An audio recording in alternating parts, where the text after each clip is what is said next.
When Florida Governor Ron DeSantis flew 2 plane loads of refugees from Texas to Martha's Vineyard, he thought he had a quick political win, but it appears to have blown up in his face.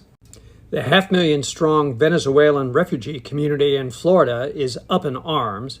It now appears he may have misspent state funds, and the governor of California is calling for a federal investigation, including possible kidnapping charges.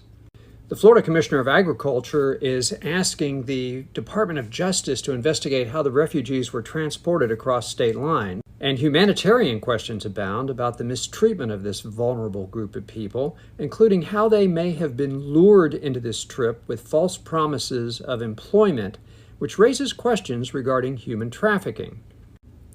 Shortly after 2 plane loads of refugees arrived in Martha's Vineyard, DeSantis' office was quick to claim credit.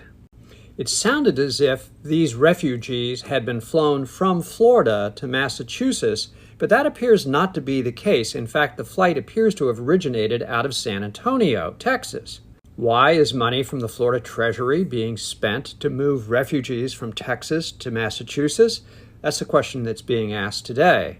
The Florida legislature had appropriated $12 million to be used to move unauthorized aliens from Florida to out of state.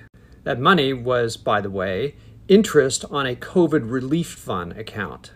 But if in fact these refugees were actually in Texas, then it appears to be a violation of the statute that authorized these flights in the first place. Moreover, if these refugees had been cleared at the border and were waiting adjudication of their asylum status, then they weren't unauthorized aliens.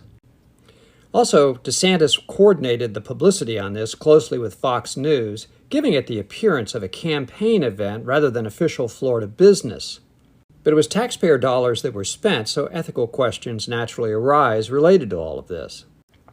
And Massachusetts officials aren't very happy about everything either.